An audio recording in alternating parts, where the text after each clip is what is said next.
A lot of this isn't going to make sense to you, and I'm sorry about that.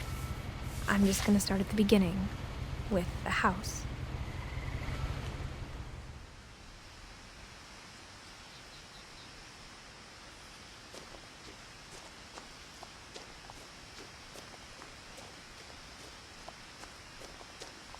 I lived here until I was 11, but I wasn't allowed inside half the rooms.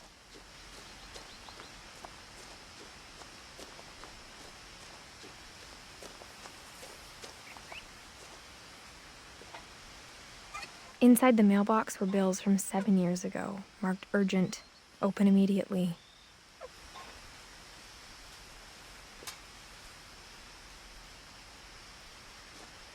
I hadn't been back since my brother Lewis's funeral.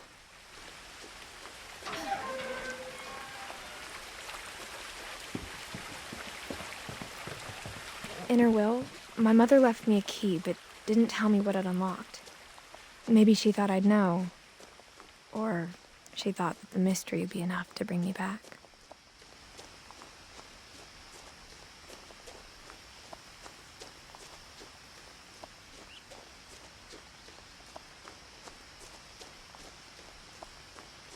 No one had driven this way in a long time, but I saw a few hoof prints.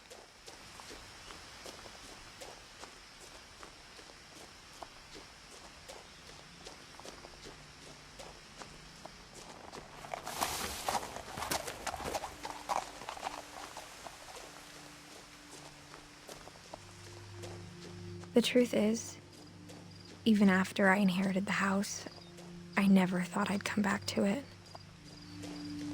But now I had questions about my family that only the house knew the answers to.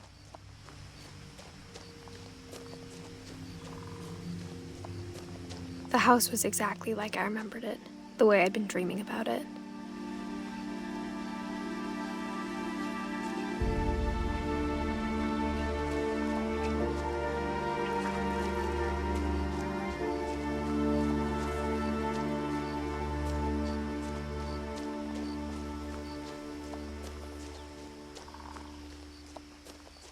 The woods around the house have always been uncomfortably silent, as if they're about to say something but never do.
As a child, The house made me uncomfortable in a way I couldn't put into words.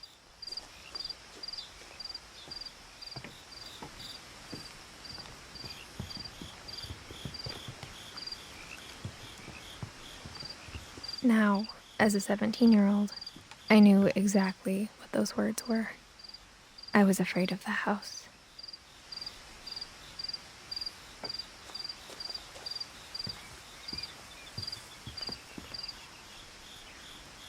I hoped the key might unlock the front door. It didn't.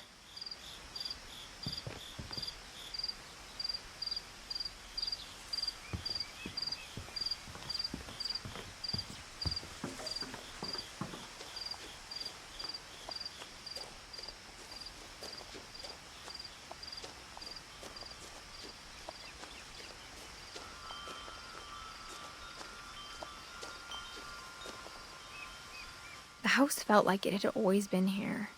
Even the swing set was older than my mother.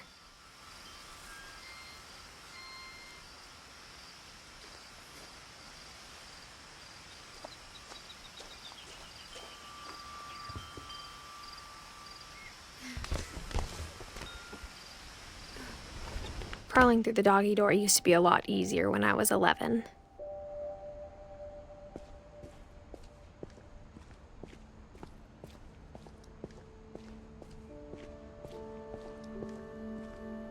The power had been turned off the night we left. For the first time in years, I felt like I was home.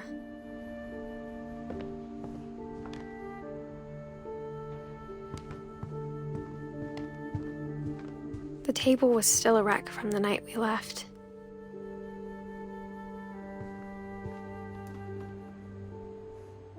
It was like a bomb had gone off, killing everyone but sparing the furniture.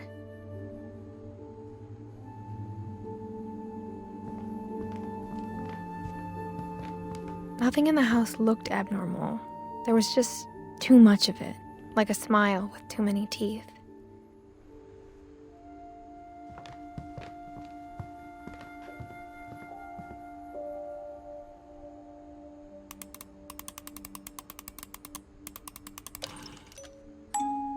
Great-Grandpa Sven built a music box for Barbara, along with the rest of the house. Mom always told me to stay out of the basement, so I wasn't too surprised when the key didn't fit.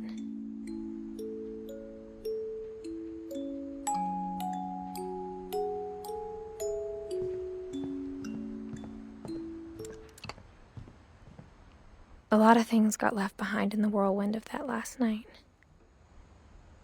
My mom wasn't much of an optimist, but she never stopped believing that my brother Milton was alive.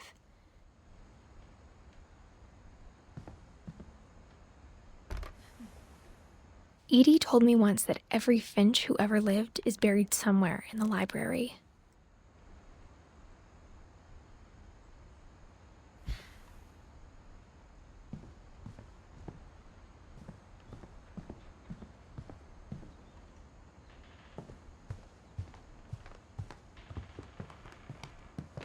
Instead of a family, there were just memories of one.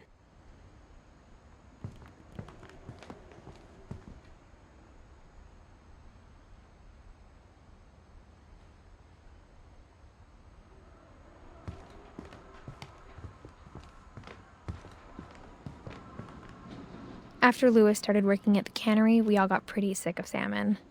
Except our cat, Molly.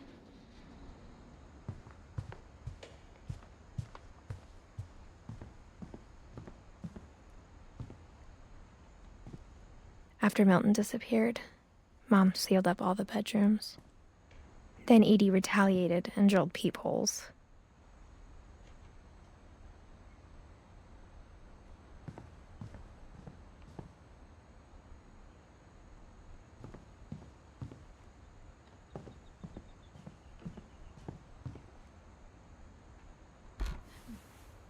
My Grandpa Sam spent 7 years sharing a room with his dead brother, Calvin.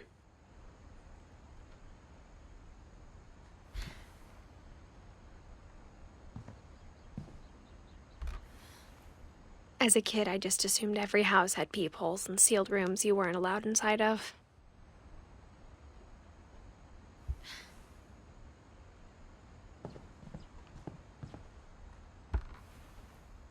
The last time I was in Edith Sr.'s room, I was 10 and she was painting my portrait.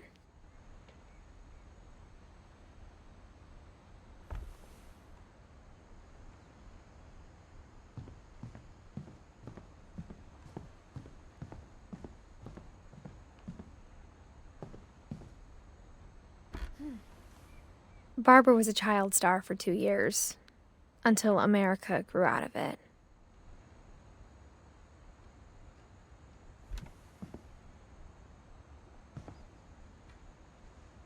Edie's father, Odin, built the original house.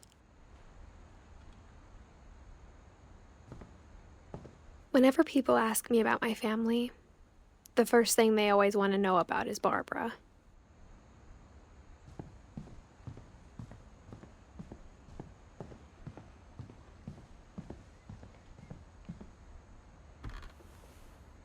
Molly always seemed like a girl I could imagine being friends with, if she hadn't died in 1947.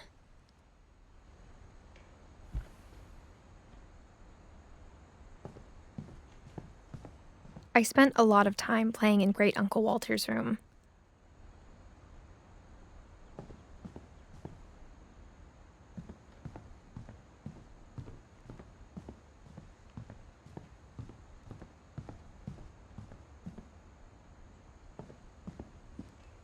Mom must have locked the third-floor stairs on the night we left.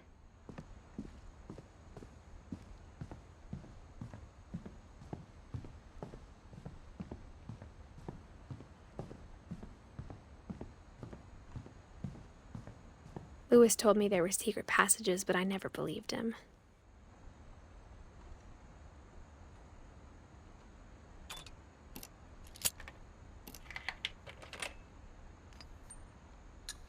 Turns out, my mom was really good at keeping secrets. Now it was time to find out what my mom had been afraid of.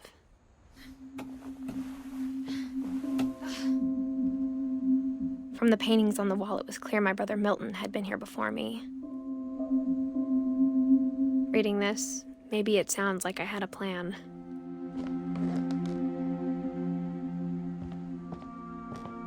But I had no idea what was behind that door.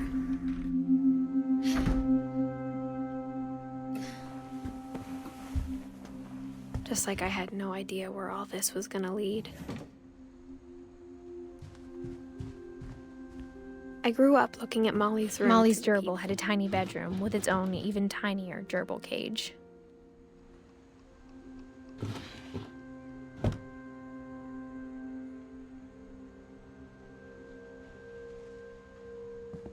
Being inside for the first time, I felt like I'd stepped behind a painting.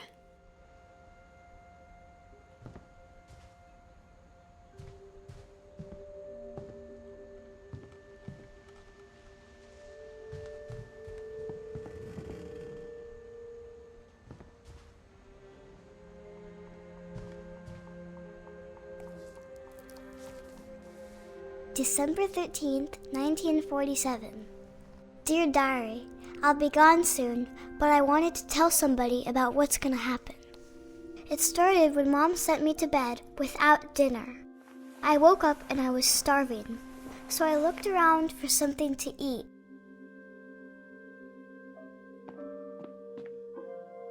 My Halloween candy was all gone.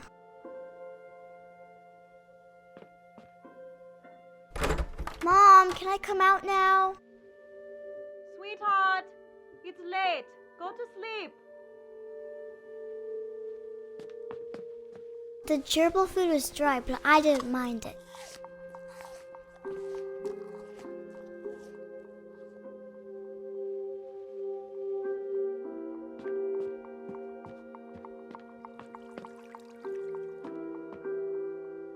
I thought about eating Christopher, but I held back.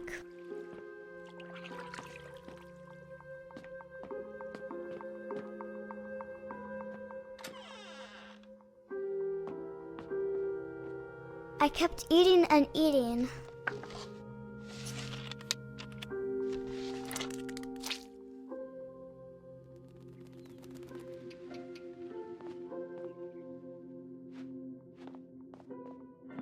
I ate a lot of things that night.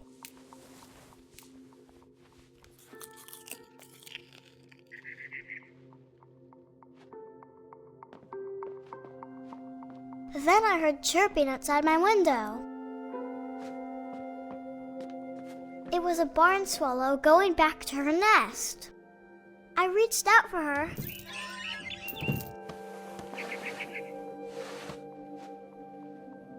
And suddenly, I was a cat.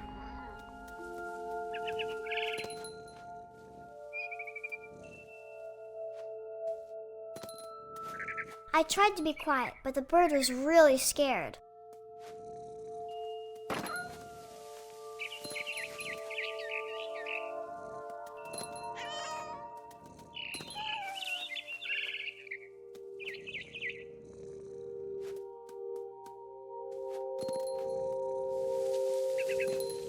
Mom and Dad didn't even look at me.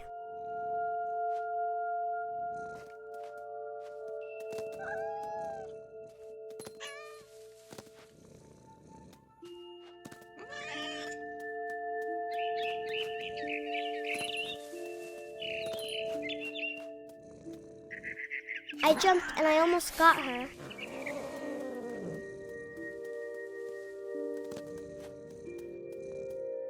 I could tell she was getting really tired.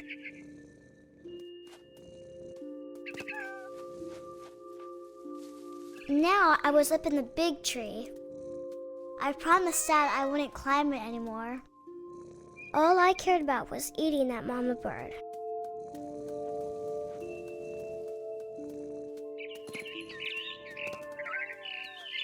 I gobbled her up. And suddenly, I was an owl. First, all I heard was the wind. Then I heard little teeth nibbling in the grass.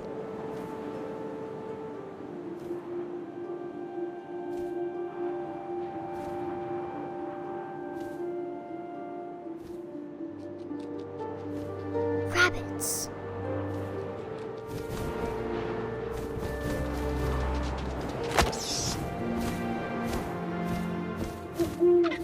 I imagined his face looking up and seeing mine through my talons. I swallowed him up, and I didn't chew one bit. Then I flew off to find something bigger.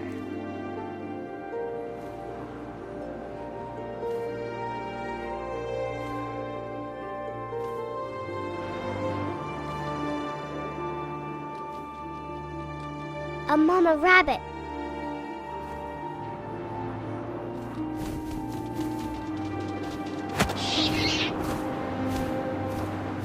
She was almost too big to carry. I started choking, but I couldn't stop eating. And suddenly, I was a shark.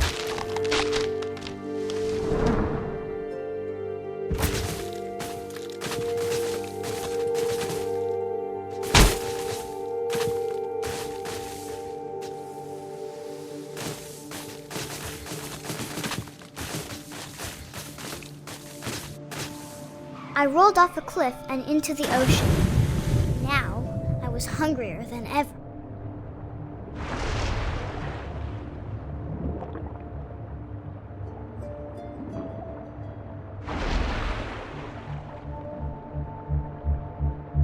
I wanted fat, juicy seals. I tore off her flipper, and it tasted really good.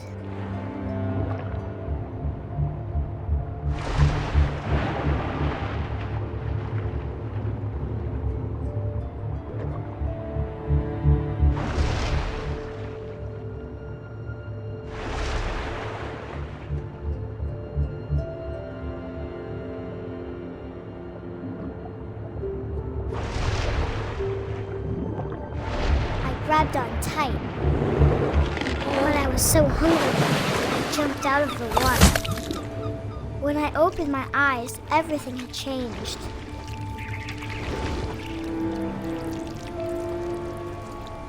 Now I was a monster, and I smelled people everywhere.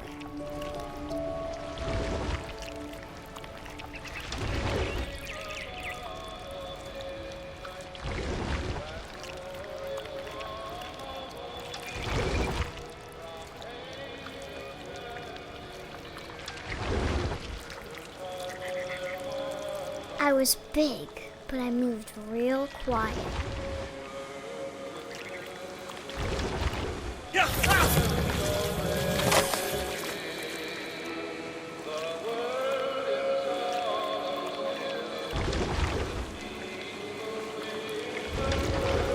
I wanted to stop, but also I didn't. Drunken sailor, what shall we do with a drunken sailor? His belly with a rusty razor, shave his belly with a rusty razor, shave his belly with a rusty razor, light in the morning.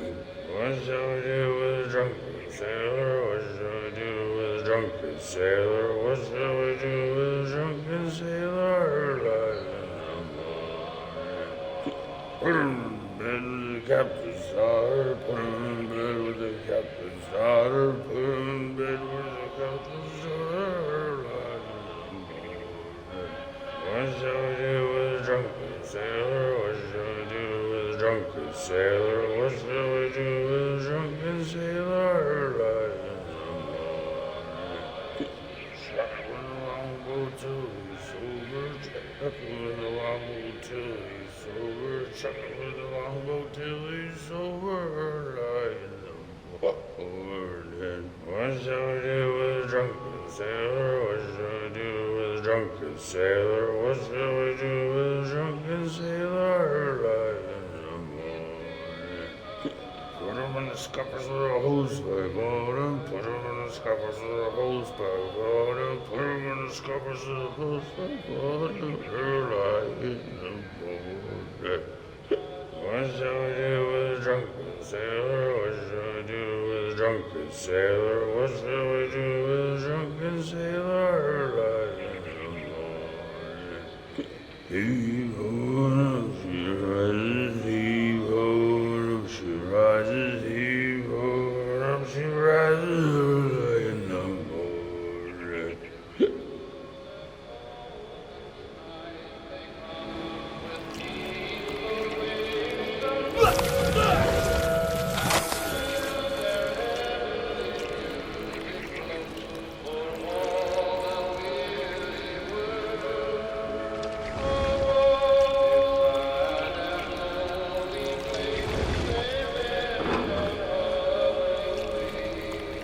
After the last passenger, I was still hungry. And across the water, I smelled something new. Something I had to have, so I swam towards it.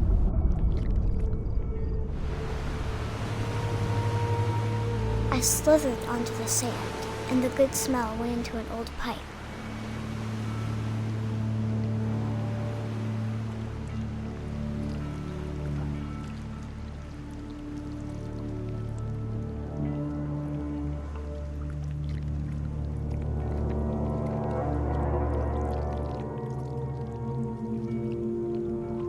I got closer and closer.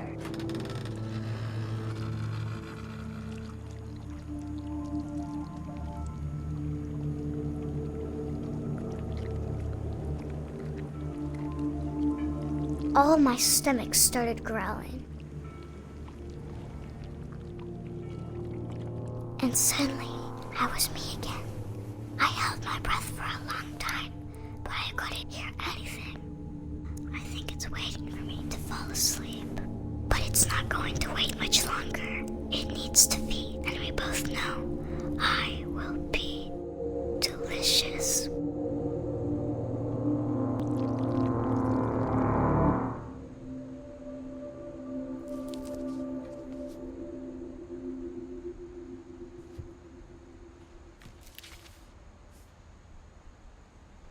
I'm not sure if I believed all of that, but I'm sure Edie would have.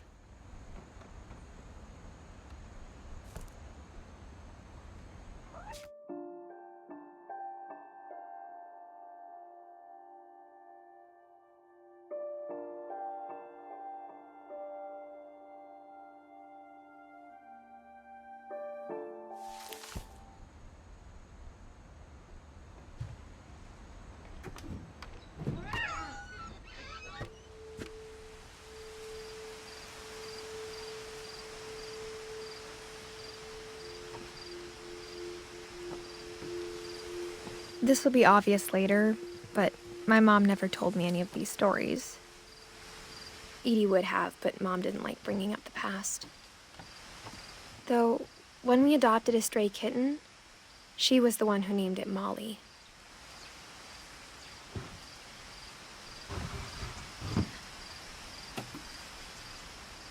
I spent a lot of time in Great-Grandma Edie's room.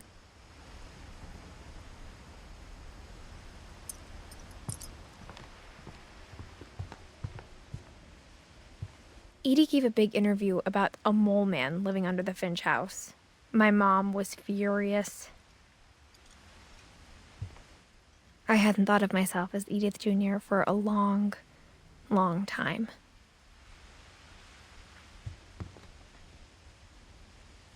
One summer, they evacuated the island, but Edie refused to go. For a few weeks, she was a celebrity.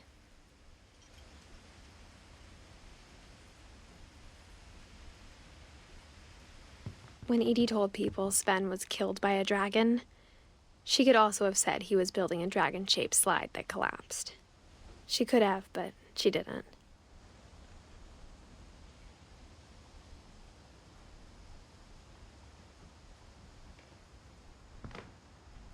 Even in her 90s, sometimes Edie seemed a lot younger than my mother.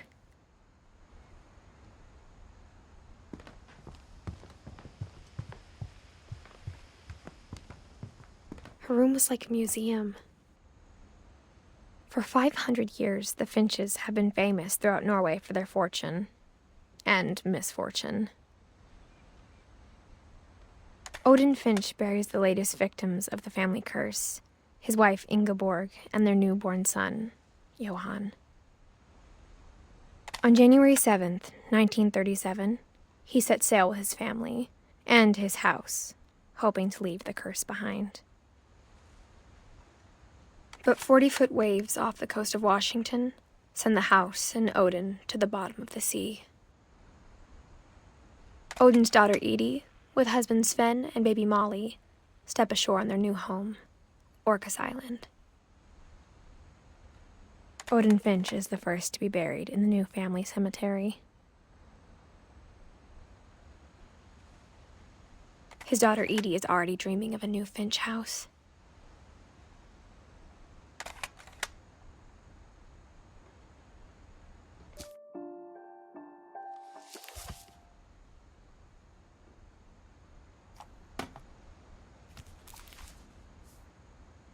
Whatever's wrong with this family, it goes back a long ways.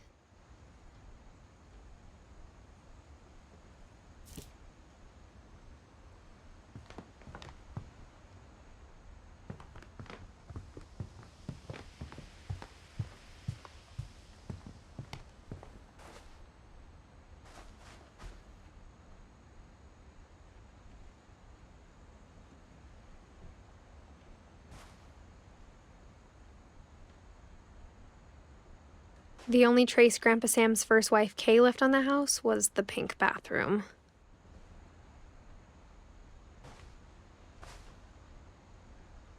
It was a pretty big trace.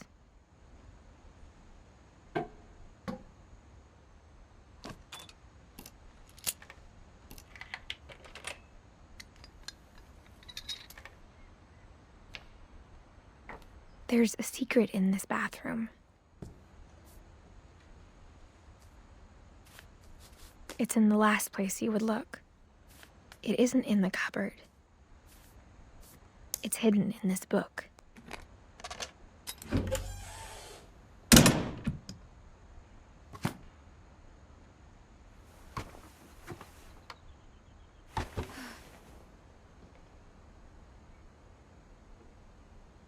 Sven gave Sam an old camera he'd refurbished. He never put it down.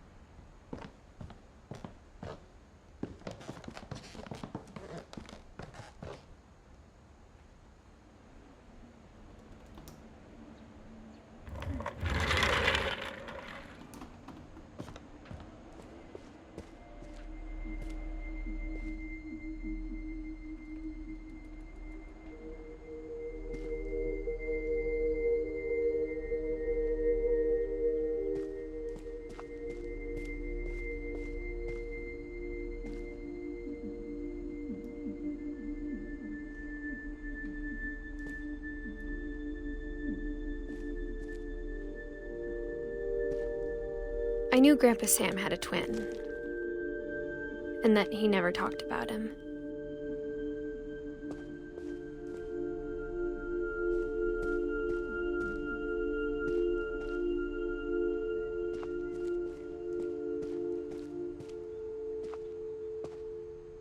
I guess my grandpa didn't like history any more than my mom did.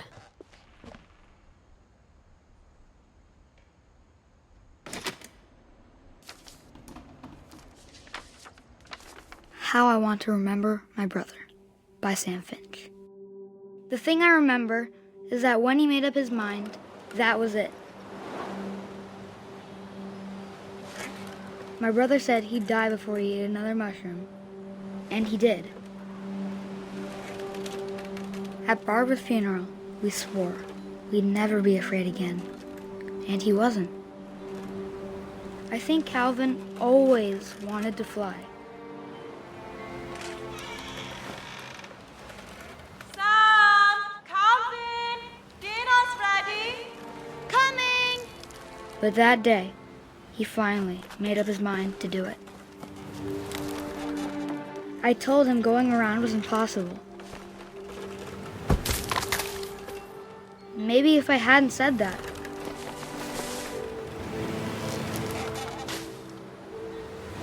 Calvin, I'm not gonna tell you again. Maybe if the wind hadn't picked up. Then maybe he'd still be here. But I doubt it. I think he'd already made up his mind. That's what I want to remember about my brother.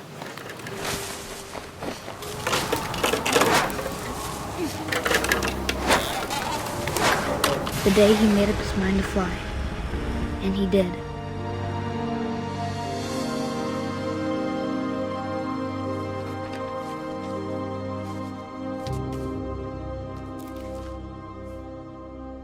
Calvin's story felt strangely familiar. When I was younger, I remember trying to do the exact same thing.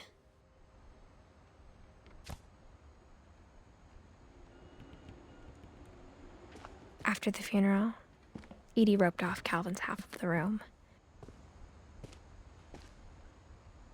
Mom said Grandpa Sam enlisted at 18 and never set foot in the room again.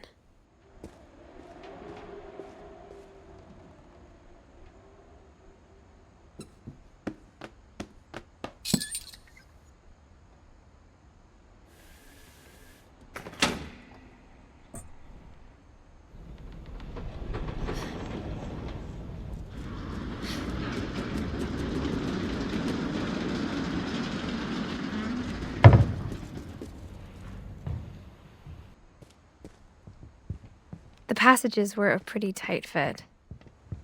They'd obviously been built for smaller hands and bellies.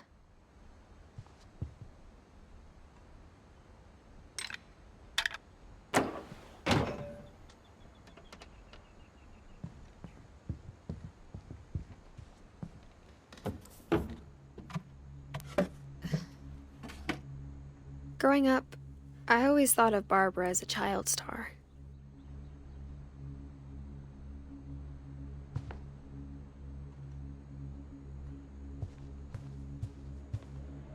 I never thought about how hard it must have been for her afterwards.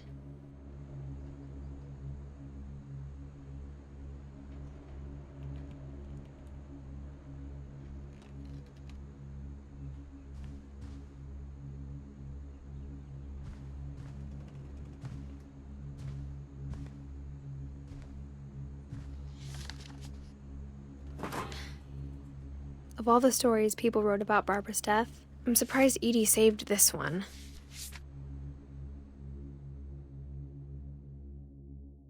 Old Jack here with another ghastly tale inspired by America's most unfortunate family. I'm calling it The Surprise Ending of Barbara Finch. As a child star, Barbara was famous for her scream. Now at 16, she was all washed up, a has-been. But in a lucky break, she'd been asked to perform her signature scream at a local convention for monster movie fans. It was just the boost her career needed. Unfortunately, her scream hadn't aged well. Getting better. I think you just need the right motivation. Her biggest fan and current boyfriend, Rick, was about to demonstrate when... Now that was a great scream. It was Barbara's father, Sven. He'd slipped into a table saw and had to be rushed to the emergency room.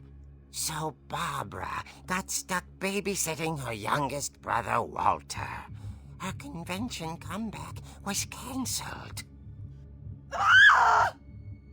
Okay, I'm hearing frustration, but I'm not hearing terror.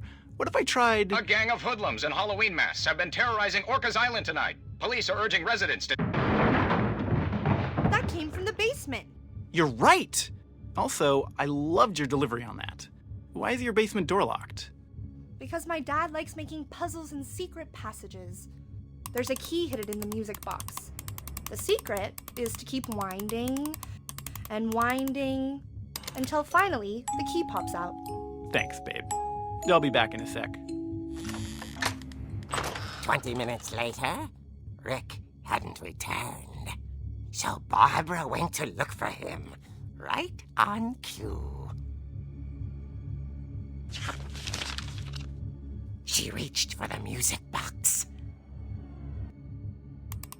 And as she wound the key, she listened for Rick, but the house was silent.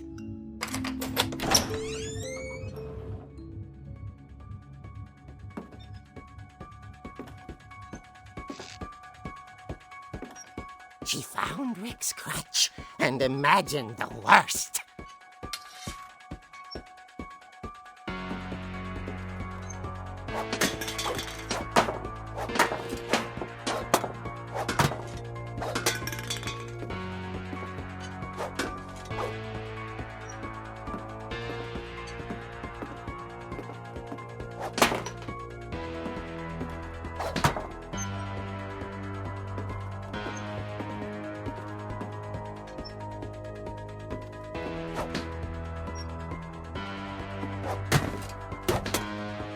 The gang's leader is the infamous Hookman killer, Dr. Carl Hamill, who impaled and then ate his family 10 years ago tonight.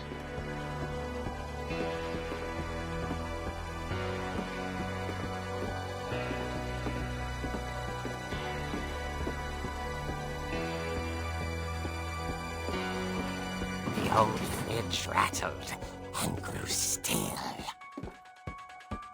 Oh dear! Oh! Rick? Barb, relax. I was just trying to scare you to help you find your scream. Well, I'm not scared, Rick. I'm furious. Then act furious. All I'm getting from you now is that you're hurt and confused and you... She threw him out, but she kept a little something to remember him by. Barb, have you seen my other crutch? And she was still holding it when she fell asleep watching the late picture show. Hours later... Barbara! Walter, what's going on up there? Ah! Okay, I'm coming up, but if this is a trick, you're dead, Walter.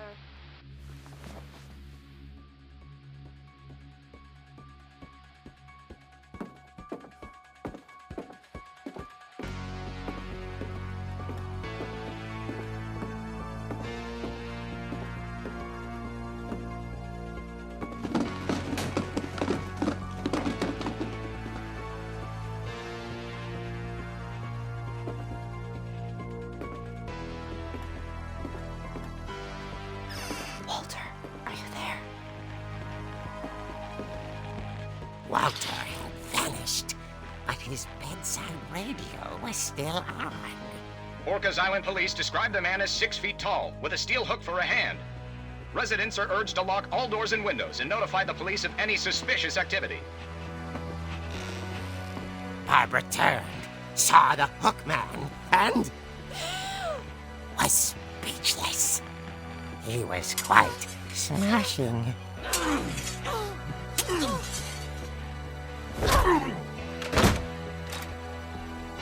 And whoever he was, he couldn't get enough of Barbara.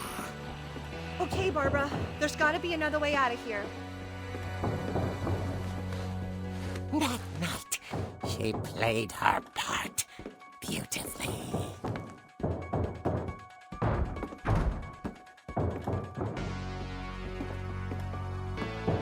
Molly's door hadn't been opened in years.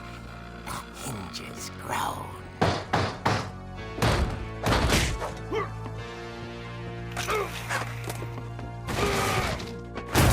He wasn't moving, but she sensed the story might not be over yet.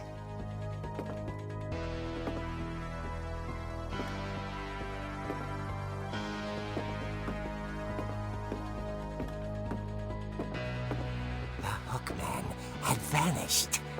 She listened for his breathing, but all she heard was...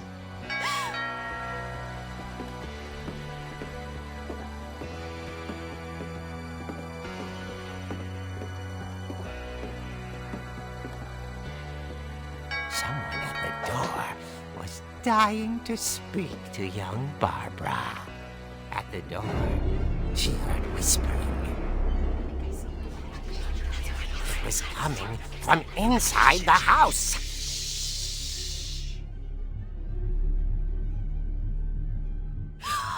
Oh dear. The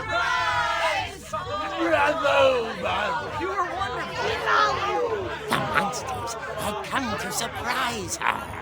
For Barbara, it was a dream come true. Then she saw what kind of monsters they were, and she realized what was about to happen.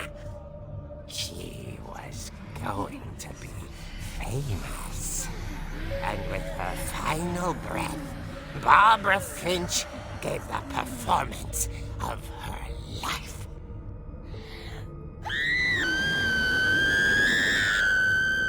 I wasn't there myself, but I hear Barbara was magnificent. Poor girl. She had a taste for stardom. But unfortunately, so did her fans. Of course, the police blamed it all on poor Rick, who disappeared the same night. And little Walter? Hiding under his bed the whole time. He took it all pretty hard, but that's another story. As for Barbara, tucked inside the music box was all they ever found of her. Her ear. Now that's what I call a real eerie tale.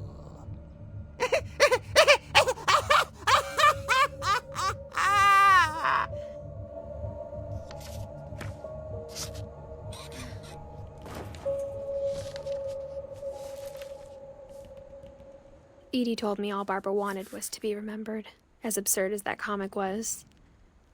Maybe what Edie saw was a happy ending.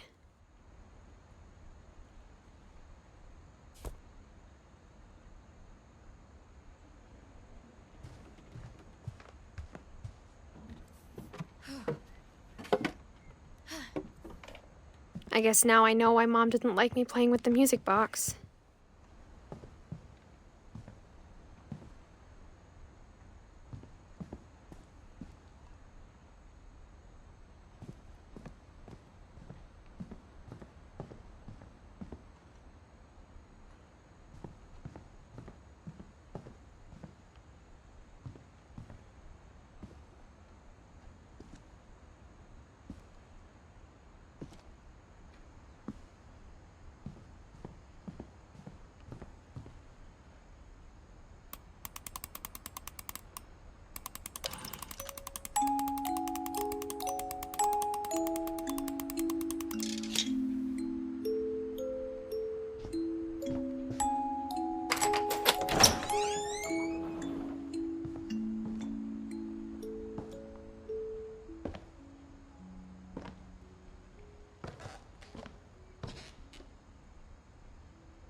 Mom said the basement was off limits, unless I wanted another tetanus shot.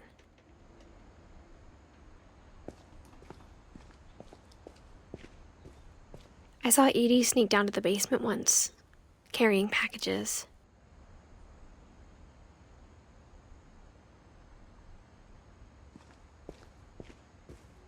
I thought maybe she was hiding presents.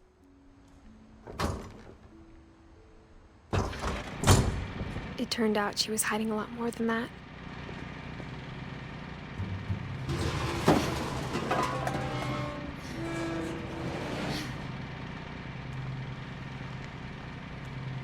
I remember asking Mom once about where Walter had gone. She said after Barbara died, he got as far away as he could. If there's a pattern in all these stories,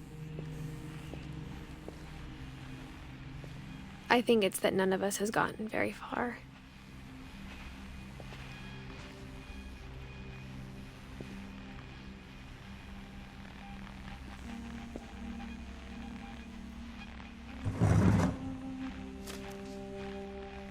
Goodbye, everyone.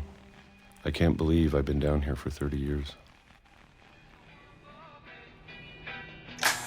On that first day, after the shaking started, I didn't think I'd survive a week.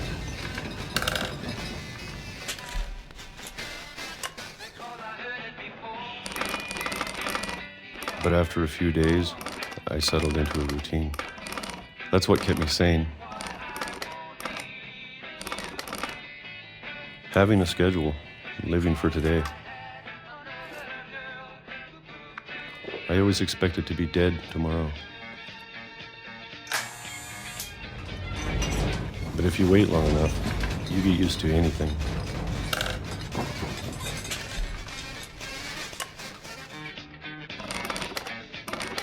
Even a monster on the other side of the door starts to feel normal. Almost friendly.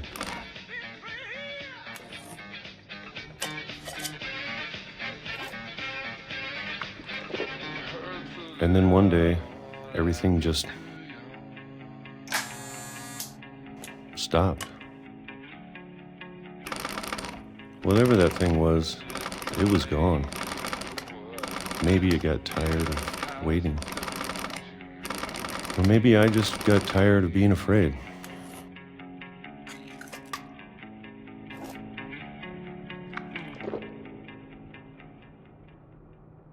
It's been a week now, the longest in 30 years. I'm done waiting. I have to leave while I still can.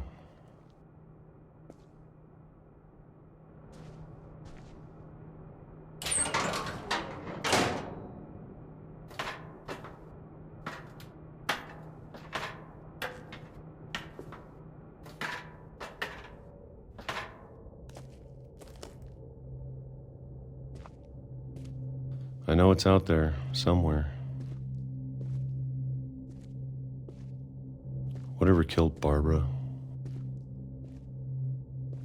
and Molly and Calvin. Maybe this is all a mistake. But I need to stop living the same day, even if it kills me.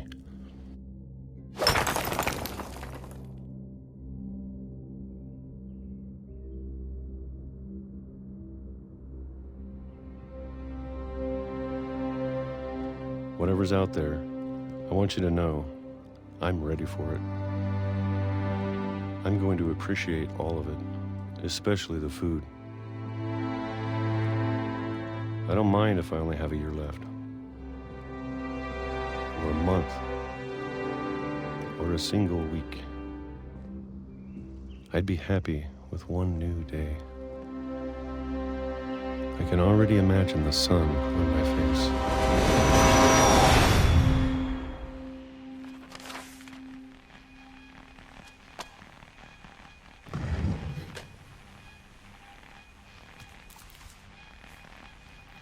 Walter died when I was 6.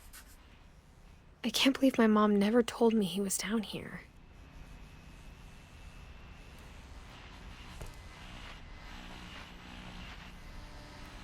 I'm sure my mom was trying to protect me.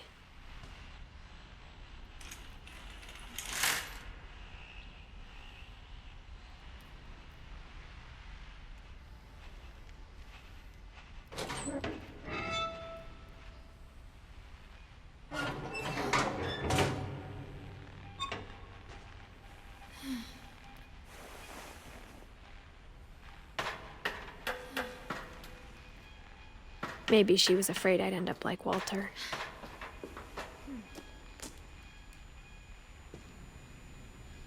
But if she never told me about an uncle under the house,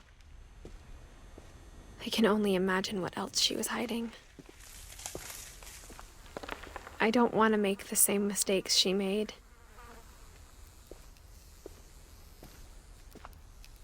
Trying to bury something that's still alive.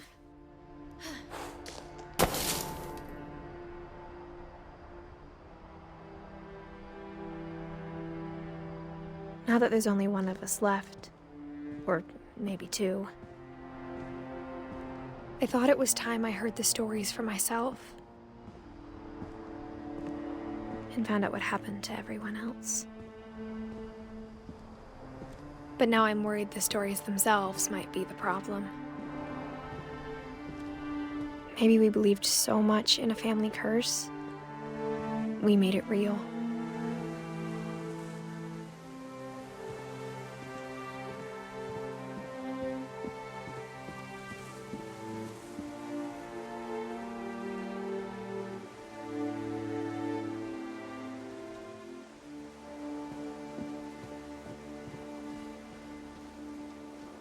I don't know if I should even be writing this.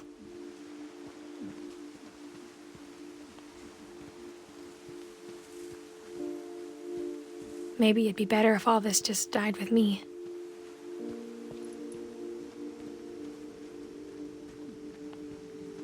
But I thought you should know about your family.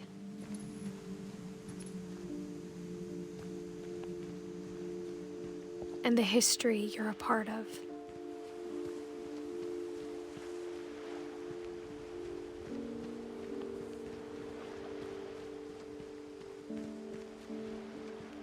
Though to be honest, I feel as lost as you probably do right now. I think the people in these stories believed them, for what that's worth.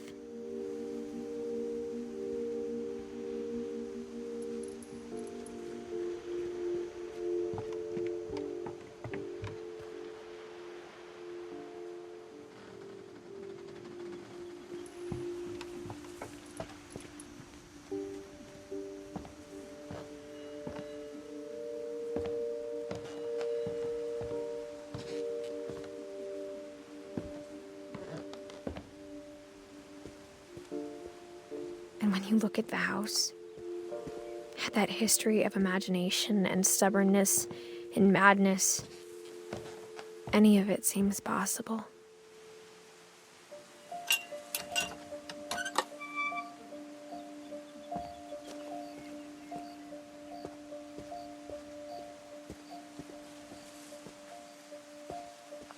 I think we've been surrounded by death for so long, we've just gotten used to it. What kind of family finishes building a cemetery before starting the house?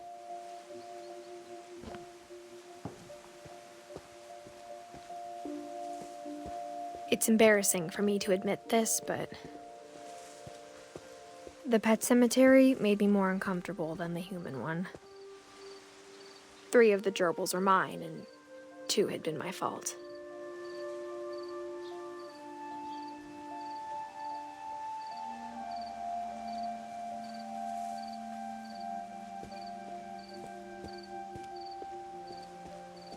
Sven built the house, but it was Edie who designed the cemetery.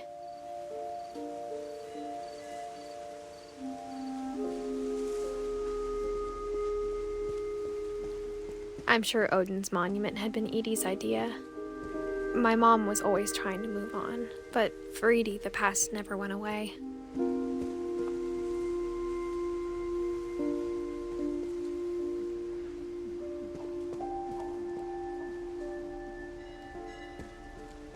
She could see it poking out of the water at low tide.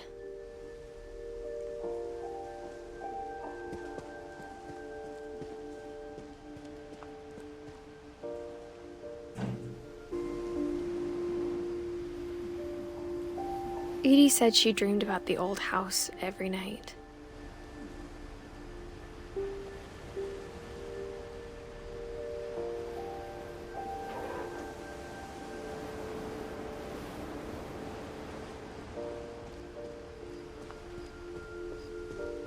Edie's side was always easier for me to understand.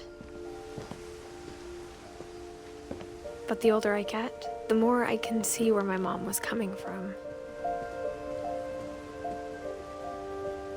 She lost 2 of her brothers, just like I did. I get why she tried so hard to protect us.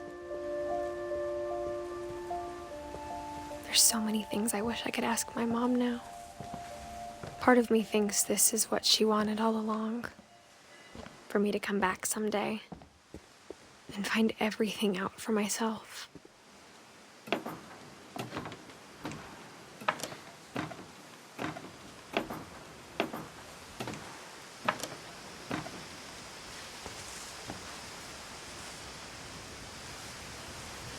But looking back on it now, if she told me there was going to be so much climbing, I never would have come when I was 22 weeks pregnant.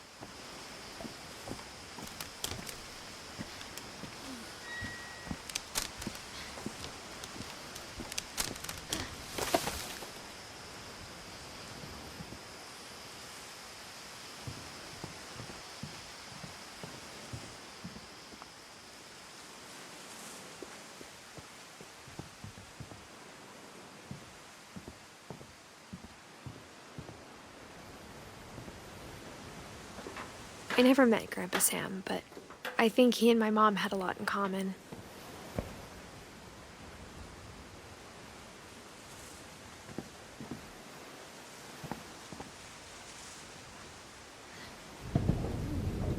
They were both pretty intense.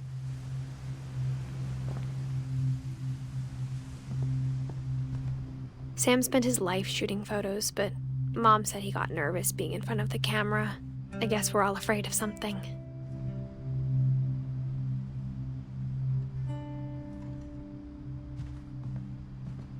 Instead of hiding from death, Sam seemed to go out of his way to meet it.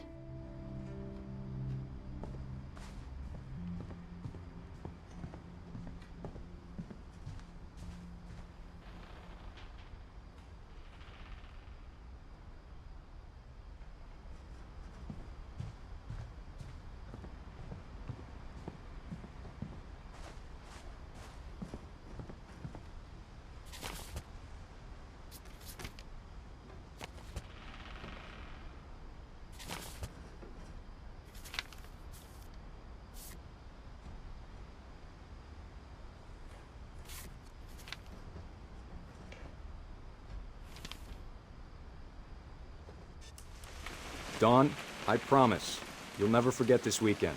Yes, sir. These memories are gonna last a lifetime. Mm-hmm. What? Perfect. Am I gonna have to shoot anything? It's gonna rain the whole weekend, isn't it?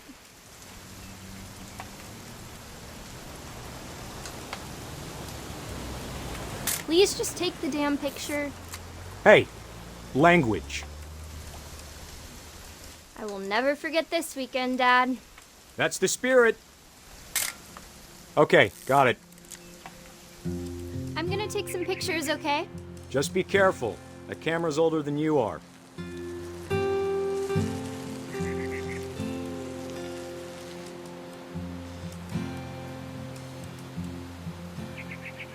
You're right, Dad. It's starting to clear up. Still freezing, though.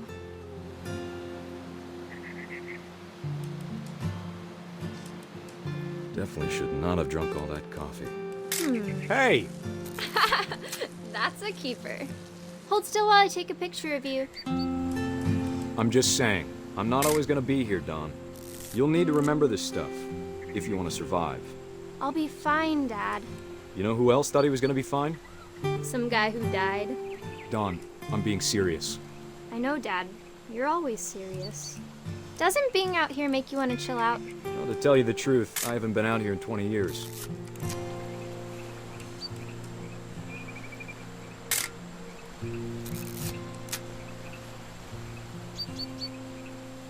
Last time I was with my brother Calvin.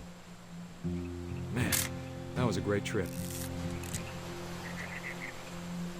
Your grandpa Sven taught us how to fish. Dad! Good eyes, Don.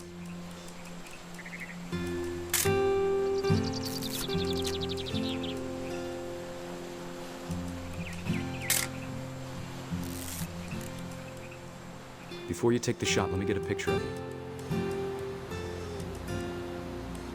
Dad, I... Just... Let me get behind you. Do I have to do this? Dawn, you don't have to do anything. But Great shot, Dawn!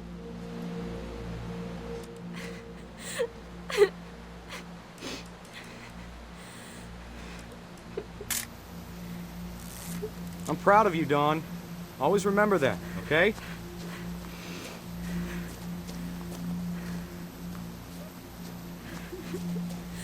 Dad, it's twitching. I think That's it's totally so... normal, Dawn. Just focus on the camera. Try not to think about... Dad!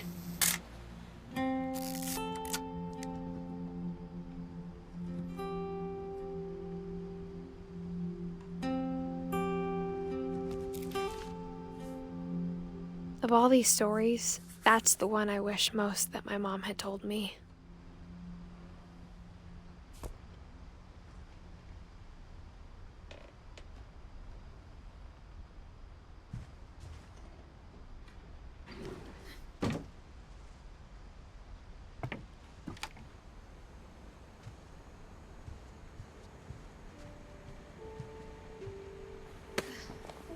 After Sam died, my mom and Edie got really close. They'd both lost a lot.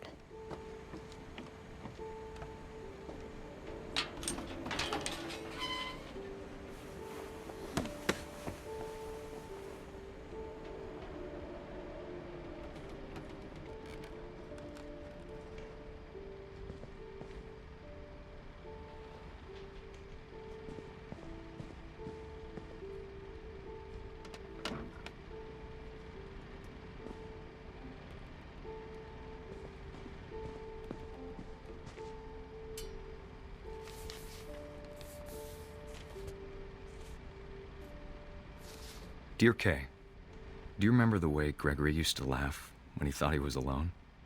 Like something funny was happening, but only he could see it.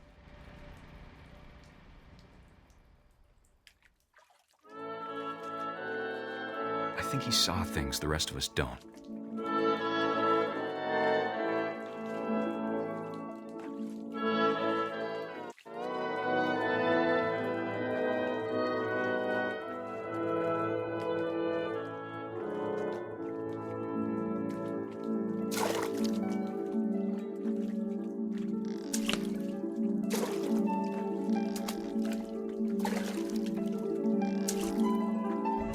Send over, Gregory. It's time to... Hold on, sweetie. Hello? Sam, I told you I don't want to talk right now. I wonder what he saw. What his world was like.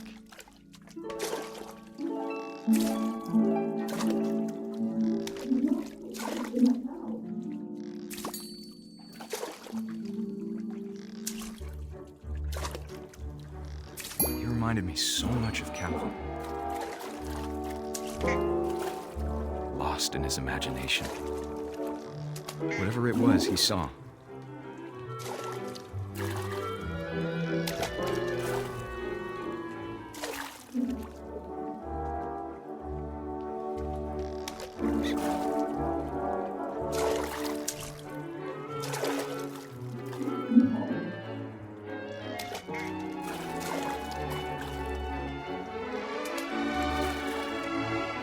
Sure made him happy.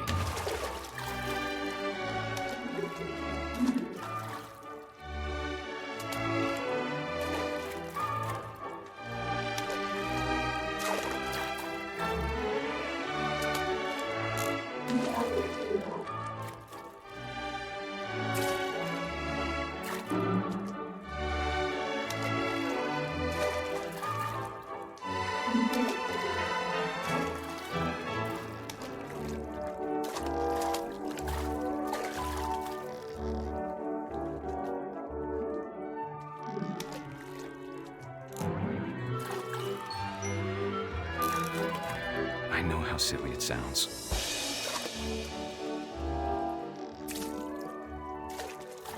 That I worried about a baby being too happy. But I could feel him slipping away. Sorry about that, Gregory. I know you did everything you could. Maybe if I hadn't called that night. Damn it. I wish he could have told us. Hold on, I don't want that to happen. About the world he saw.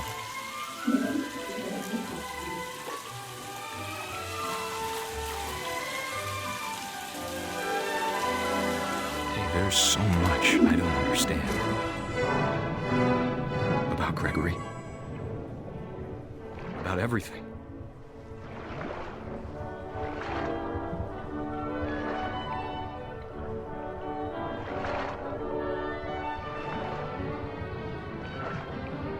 But I know what happened wasn't your fault.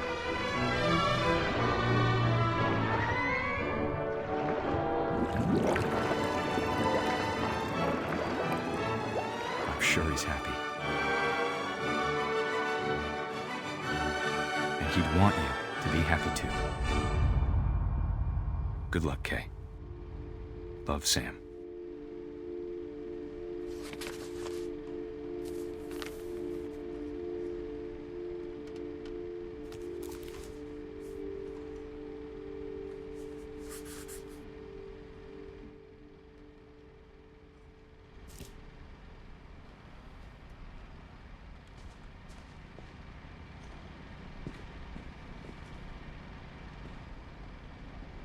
I can't imagine my mom ever writing poetry, and yet...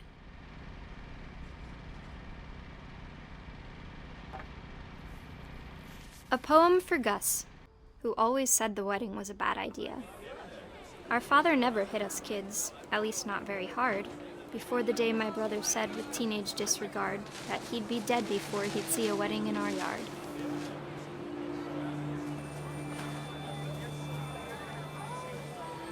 My father made him come, of course, but Gus stood far apart, just flew his kite and bottled up the storm inside his heart.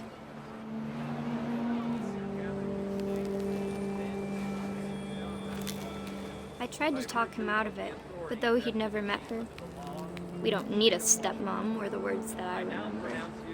Husband and wife. You may kiss the bride.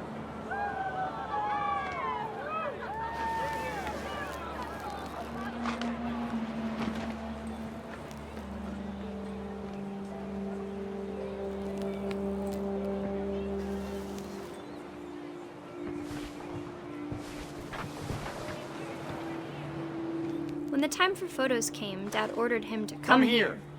But Gus declined, and as a sign held up his middle finger.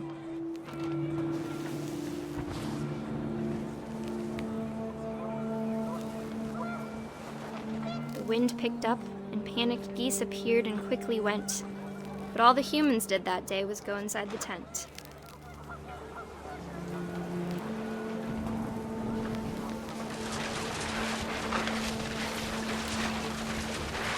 The rain came down in buckets then, but no one seemed afraid that nature might destroy the tent our dad had crudely made. The thunder sounded much too close and full of angry power, but all my father said to this was, "Make the music louder."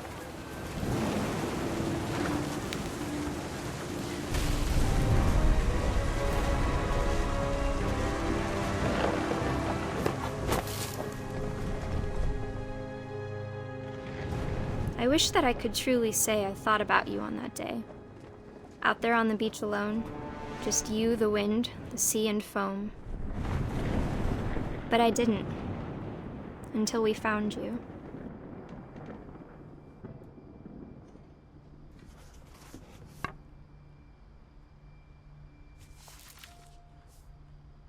She never talked about him, but Mom told me once if I was a boy, they were going to name me Gus.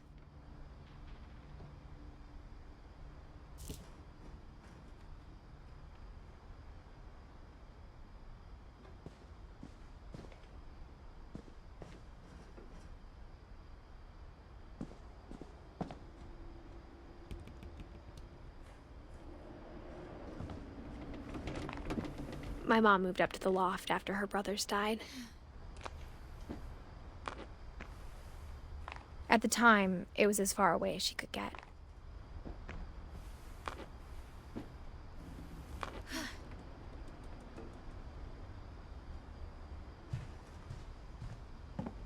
She spent a summer building houses in Calcutta, where she met my dad, Sanjay.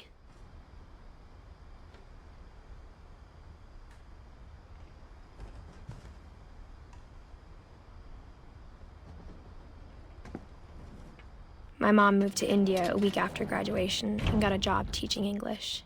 Louis was born a year later.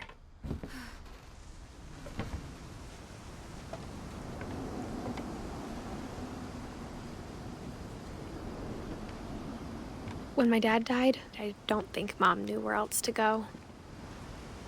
I'm sure Edie was happy to have her back.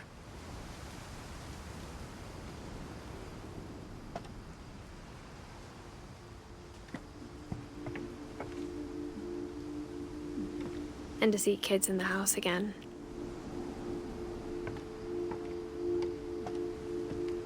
The house had to get a little bigger, but Edie was used to that.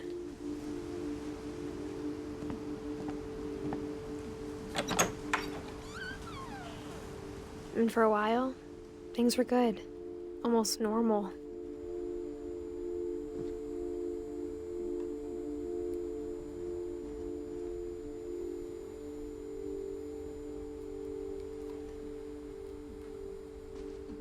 But it didn't last.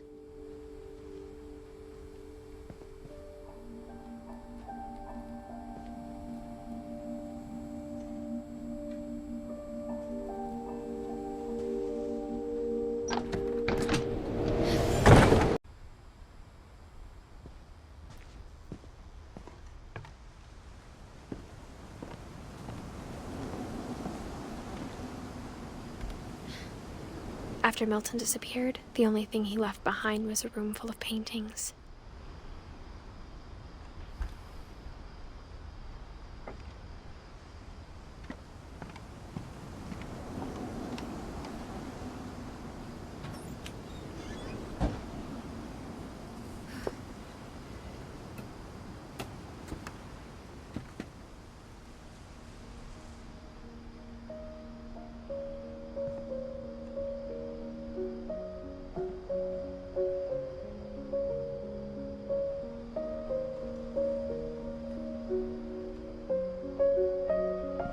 I think Edie was happy to finally have another painter in the family.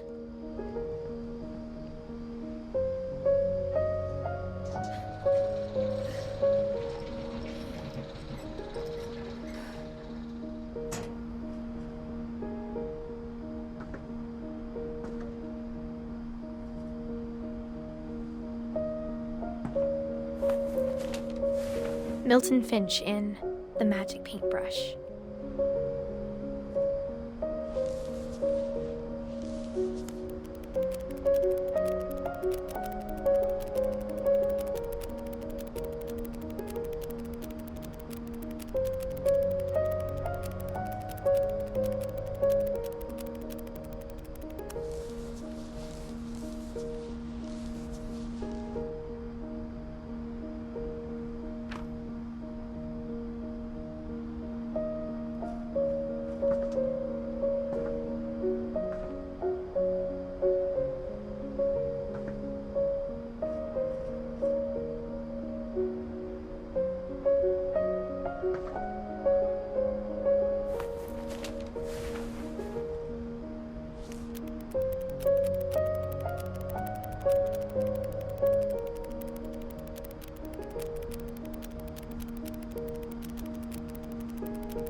I was 4 when Milton disappeared.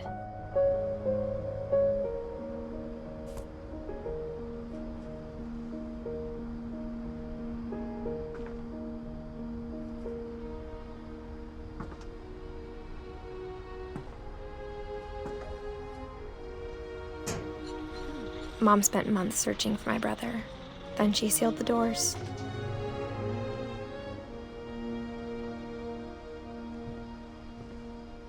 Whatever Milton had found in the house, Mom didn't want it getting out.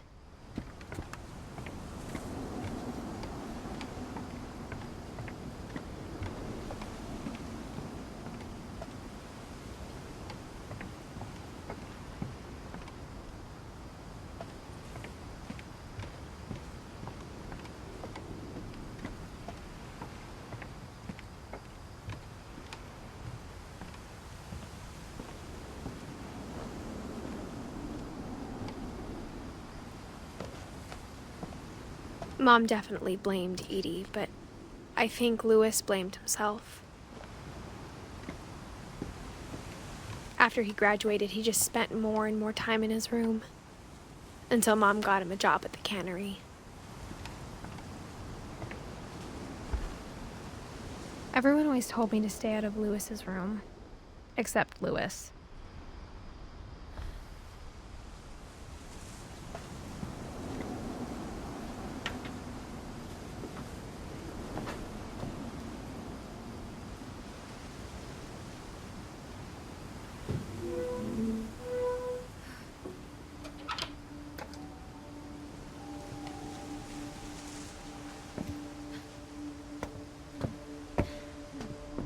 Louis's room smelled very, very familiar. That part of him lived on.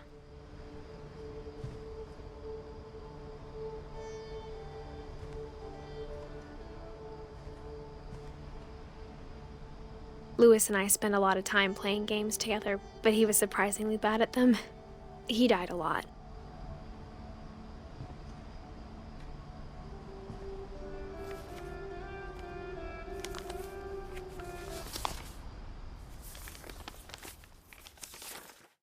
Dear Mrs. Finch, as Louis's psychiatrist, I can understand your desire for an explanation. As I see it, the trouble began in January, shortly after we convinced your son to seek treatment for substance abuse. Newly sober, I believe Louis first noticed the monotony of his daily life.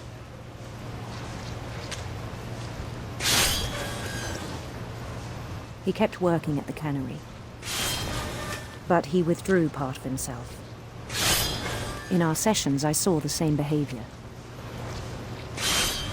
His mind began to wander. I asked him to describe it.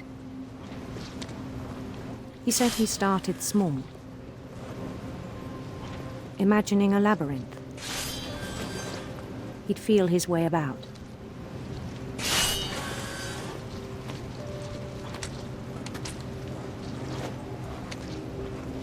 Then something moved. Bats. And toads.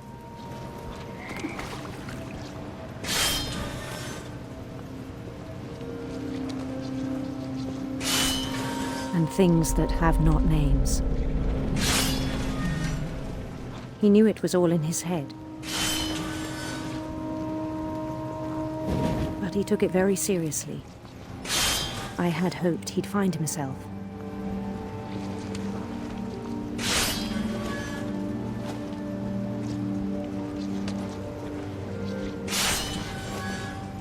But he found something more. I worried about him then. Daydreaming at the cannery. I spoke with his boss. But he said Louis had become a model employee. Methodical, tireless, focused. Like a whole new Louis. So I let him go on.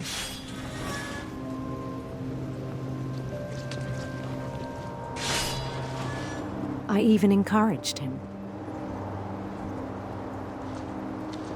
It seemed very promising at first.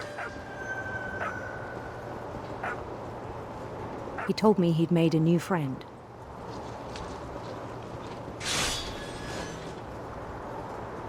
On the edge of a city he named Louis Topia.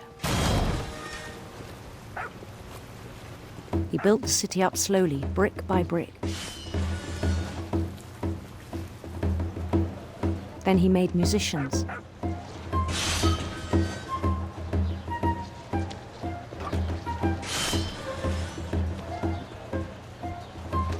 And songs for them to play. He talked about starting a band. And he was always humming something.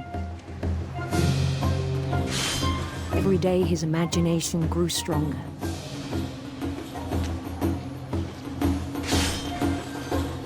He no longer spoke at the cannery.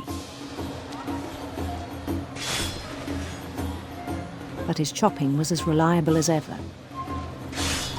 Then one day it struck him that all the cheering crowds, even the stones under his feet, were all in his imagination, so he could do whatever he wished.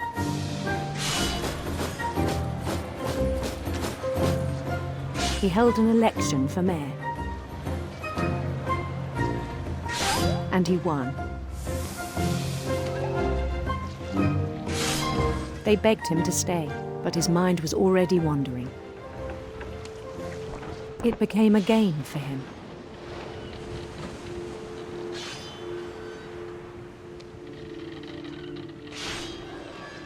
He'd conquer a city, then immediately push on. New Louisville. St. Louis. He started drifting away from our reality.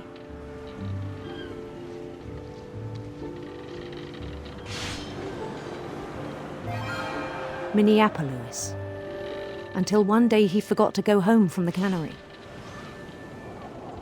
Even as his mother pleaded with him, part of Louis kept sailing on.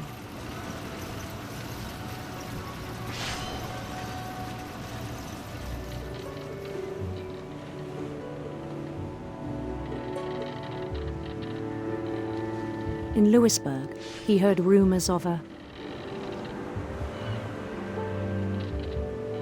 beautiful prince.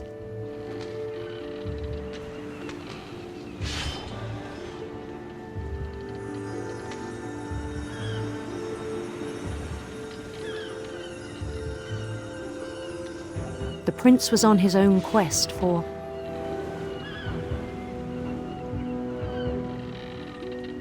radiant rainbows.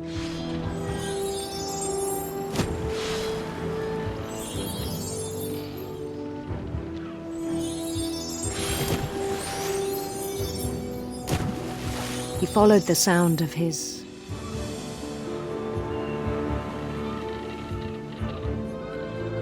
silver harp.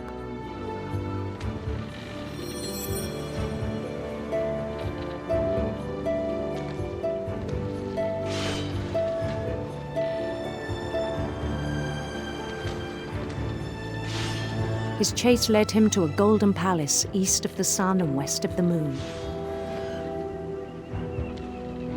Even then, his logic remained sound.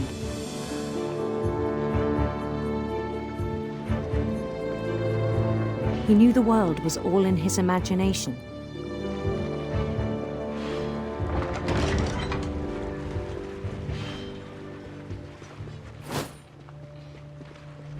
But he was so proud of having created it.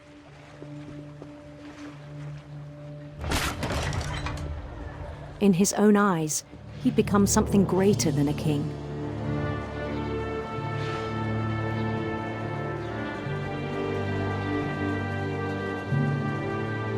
For someone who'd never known success in the real world, I think it was overwhelming. And then it struck him that the real Louis was not the one chopping salmon, but the one climbing the steps of a golden palace.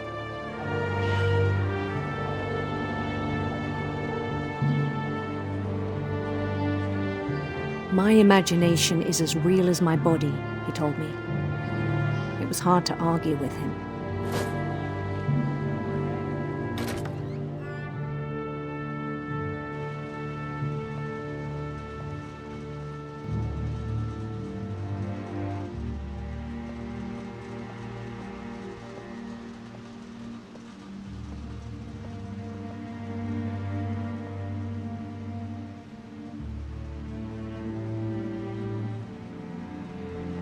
He began to forget the world we know.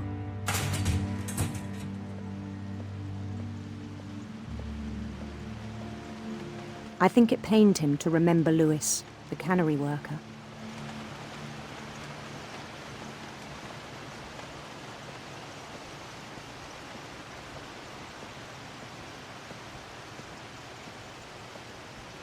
He began to despise the man with a royal contempt.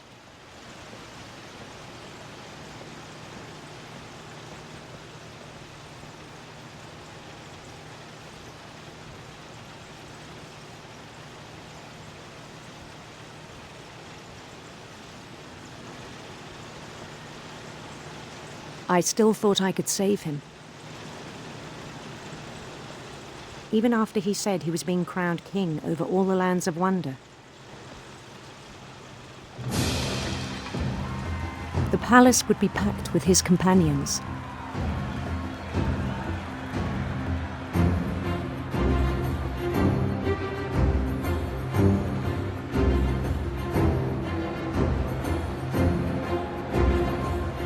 Including the wise Calico who'd insisted on advising him.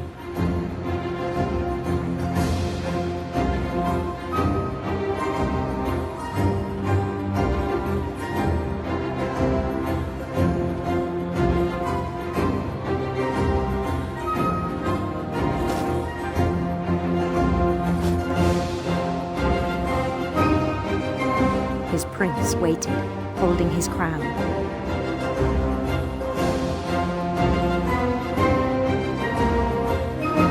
There was only one thing left to do.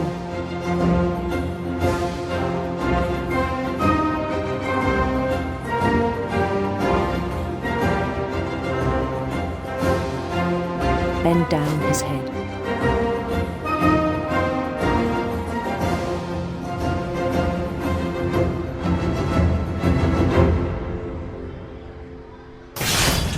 And the rest I think you know.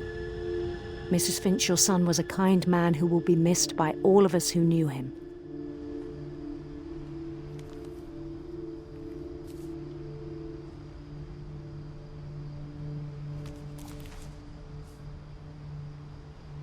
My brother was really cool.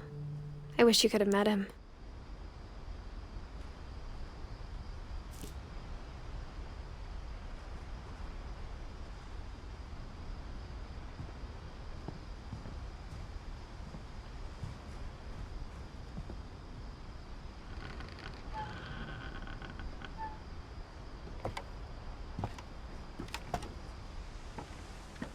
On the way back from Louis's funeral, my mom told me to start packing. She waited until the day before we left to tell Edie. I'm not sure if she wanted to make it easier or harder.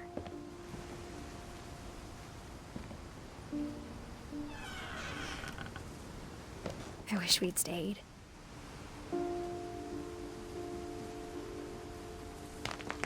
But I understand why we left.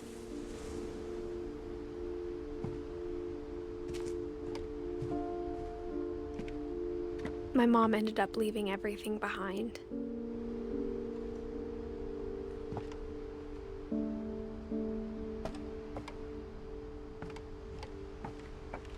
What happened that night had been coming for a long time.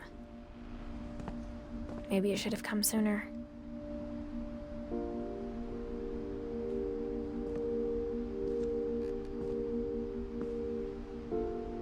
But it had to end one way or another. All that's left now is to tell you about that last night.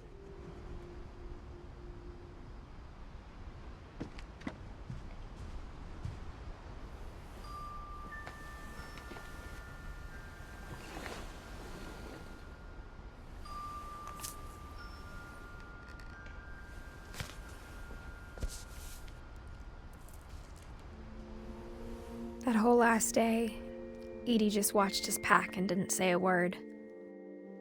Until supper, when she raised her glass and said, "To our final night together, and all our final nights apart." Grandma, you know what I said about alcohol. Some of your medications are very Edith, specific. I left a present for you in the hallway. Why don't you go open it? The grown-ups have to argue now. I'm sorry, you're right. We're all leaving tomorrow. Let's just enjoy our last... I'm not leaving. Edith, you're excused.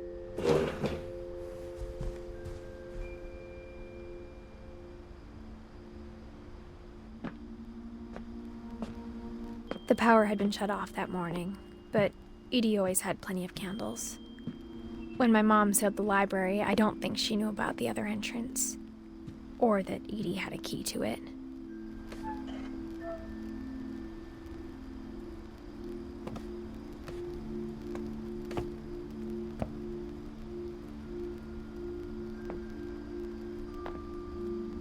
The thing you're afraid of isn't going to end when you leave the house.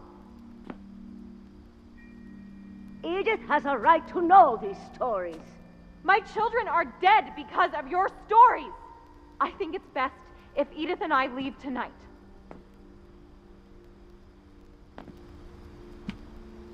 We'll have the nursing home send a van for you in the morning, okay?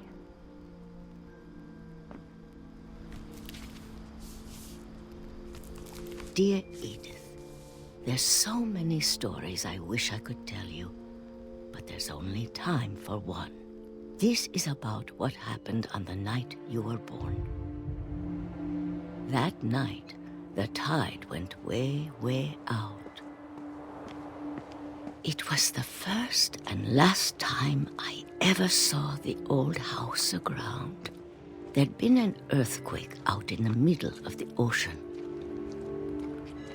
They called it the lowest tide in 1,000 years. God, it smelled awful. You know, I've seen that house every day of my life. But I never thought I'd go back to it. When the fog rolled in, I lost my way.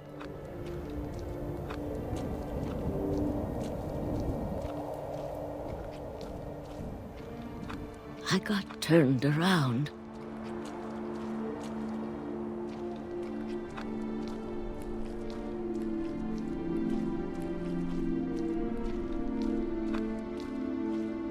For a while, I wandered.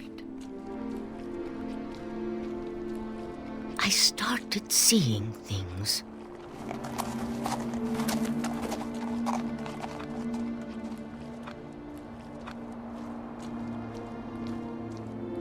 Things I'd forgotten had ever existed.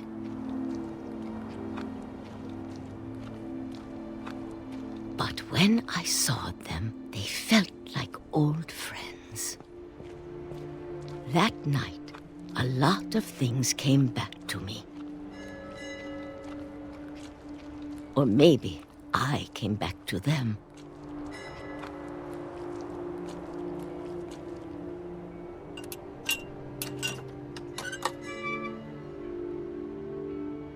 Things I can't explain, but that I need you to try and... Edith, what are you doing in here? It's mine. Edith! Mom, you're gonna rip it! Let go!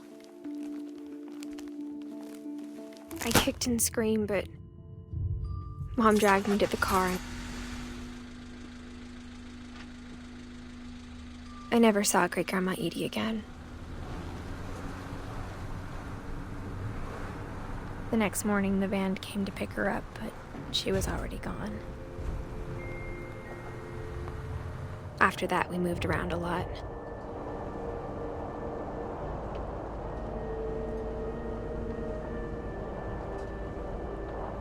We both tried to make the best of it.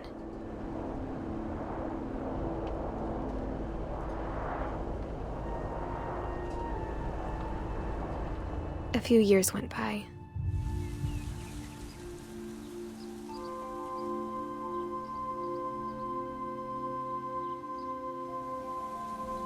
My mom didn't like to talk about it, but she started getting sick a lot. The rest happened pretty quickly.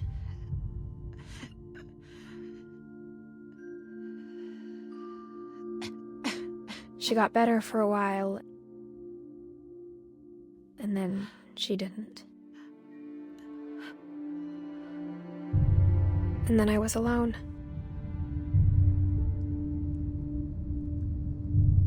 The last Finch left alive.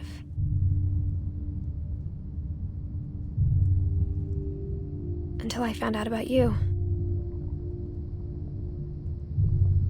I'm still not sure what to tell you about all this. If we lived forever, maybe we'd have time to understand things. But as it is, I think the best we can do is try to open our eyes. And appreciate how strange and brief all of this is. This journal was supposed to be for you. But now I hope you'll never see it. I just want to meet you and tell you all these stories myself. But I guess if you're reading this now, things didn't work out that way.